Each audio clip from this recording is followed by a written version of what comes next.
Well, sir, just clarification. So, our number 3 and number 316 athletes will be competing in this. How many countries usually, and how many athletes are competing in this qualifying series? So this qualifying series, particularly the Shargao International 6000, it's a code-sanctioned event between Asia Pacific, which means we'll be hosting athletes from China, Japan, Taiwan, um, Indonesia, Thailand, and then we also breach into the Pacific, so we'll have Australia and New Zealand also included. This is a very highly sought after event. The athletes like this, and the 6,000 points on offer Ah, is a so big. Go so ahead. these qualifying 6,000 points total or for the champion? 6,000 points for the champion on a descending scale. So to qualify for the next level up of the World Surf League Challenger Series, an athlete needs to obtain enough points to go on to that next level. It's a very complex, structured, three-tier competition level: qualifying series, Challenger Series, Championship Tour. At this level with the QS 6000, it's a co-sanctioned event with Australia and New Zealand.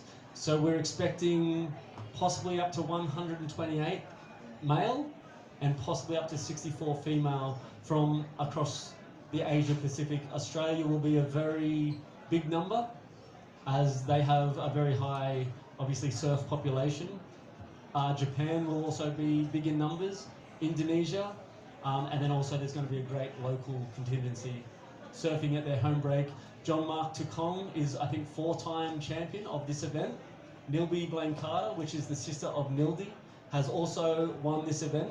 So this is a very hotly contested event. And yeah, it's in the points bracket of 6,000, which opens it up to co-sanction and the rest. Vinny? Yeah, and when we spoke with the WSL team in Australia, they said that these events, the 6,000 is definitely a big deal, but it is also just a stepping stone to possible Challenger Series, which they are open to. But we haven't. That's good. Yeah, I mean, hopefully, if the competitions go well, then hopefully next year or the year after we can look about open negotiations for that. Vinny, how long have you been in surfing? Just for the record. 3 years now. Okay. So we have 128. Can I just say, Vinny is actually quite a notable surfer now. He's taken the sport, and it's really good. He's not just an ambassador.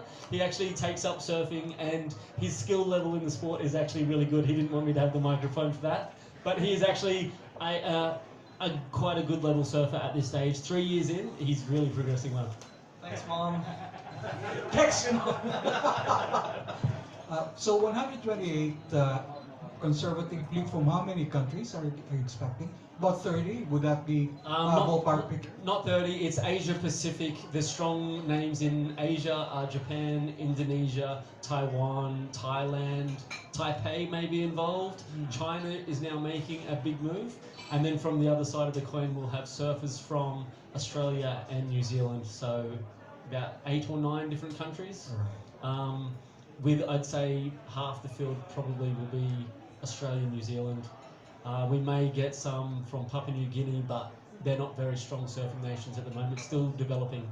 China's probably the next big one to watch in our sport because they are putting a big push towards, obviously, Olympic funding and everything like that. It's a big thing in our sport that's been announced for the last 6 years, and Doc, you might be able to correct me that it will be in the next 2 Olympics. Hopefully. Okay. Thank you very much. Okay. Good morning, good afternoon, and good evening. Gab Peras from Sports Corner PHK. Chairman Pato po. How does the TSC view WSL's professional swimming events in the context of supporting Filipino athletes? Like recently, you visited Siargao nga for a quick catch up with our surfers natin, Chairman Pato. Yes, definitely. Sabi nga natin is 7,000 what? More than 7,100 islands. How can we go wrong, di ba? And you have the talent. They're just there. We just have to identify and tap them. We just have to give them the opportunity to compete. And when you give them an opportunity to compete in our own country, then yung development is faster, no? And you see the leaders here. Ako, personally, I enjoy the sport, but I'm not the surfer. But I believe in the program that is called sports tourism. So if we can do that in Aurora, in La Union, in Siargao, and the other parts of the country, then yung trabaho natin na gagawa natin. At of course, sa PSC nga, ano mga magagawa natin to further elevate nga yung ating profile natin when it comes sa global professional servicing at mga benefits nitong long term. Thank you. Thank you also. Can I answer for Chairman? Medyo humble si Chairman. Sige. Chairman was in Siargao to promote the area. He had meetings with Governor Barbers. We brought in surfing with a world-class WSL. We will have a dragon boat based there and beach rowing. So it's not just surfing that Chairman was in Siargao. It's to develop sports tourism. Now, another humble person is Vinny. Vinny has been involved in surfing. When were we in Mati? Vinny? 3 years ago? Okay. Vinny was surfing with the surfers in Mati. Nakikikain siya, ganon. Hindi sila maniwala na anak siya ng presidente. They were also surprised that the president's son was having meals with them after surfing. Now, Vinny has helped certain locations for sports tourism.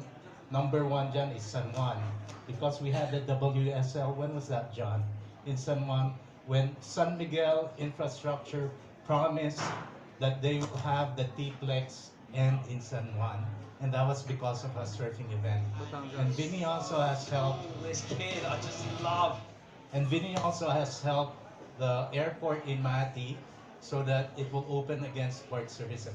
And hopefully with this groundswell, we'll be opening more remote venues for sports tourism, not just as far as surfing is concerned.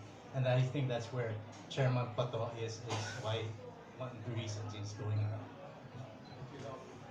Yes.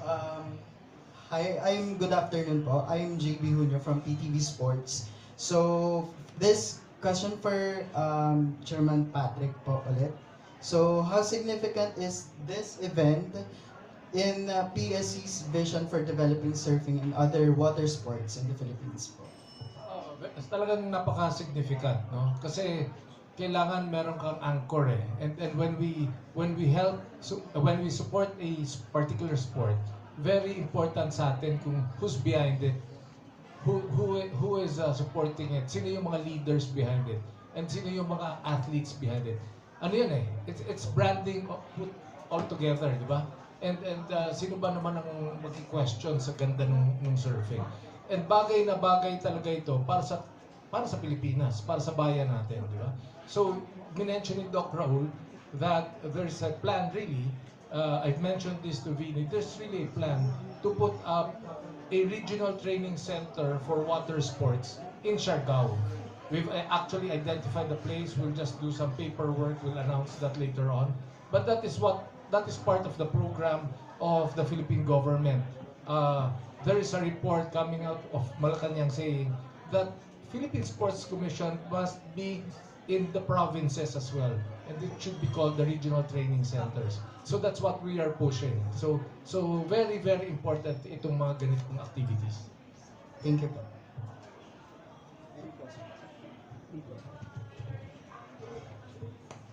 Good afternoon, Lito Oreda po from Abante. To John Kirby.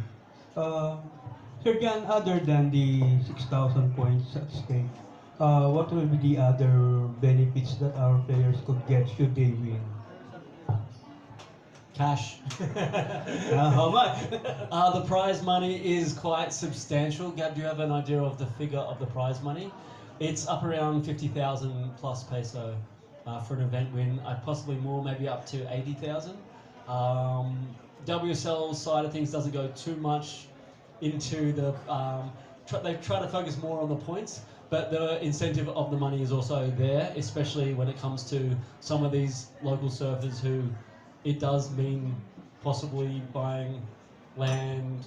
John Mark Takong actually, from the WSL victories in his early days, actually was able to purchase land and set up his life in Shargao until this day from prize money from WSL events. So the prize money is a great thing. Also notoriety in the form of sponsorships and everything like that. So winning a big event like the WSL 6000 with major surfing brands from the industry from other countries looking in, there's also a chance for personal sponsorship, which again helps these guys receive a bit of a livelihood and a wage. It's almost a full-time job being a surfer when you have to travel. It's expensive. Surfboards are quite expensive. And it's great that these guys are actually starting to make livelihoods and I guess make it careers and support families, buy land and houses. So what's at stake for the winner? It's more than just a victory, a trophy and a bit of money. It's an opportunity to grow through the WSL stages. If you make it to the top level, you're a household name and you're basically secure for the rest of your life with the opportunities that have come from winning an event and the onward steps from that moment. Thank you. Yeah, follow up. Who will be the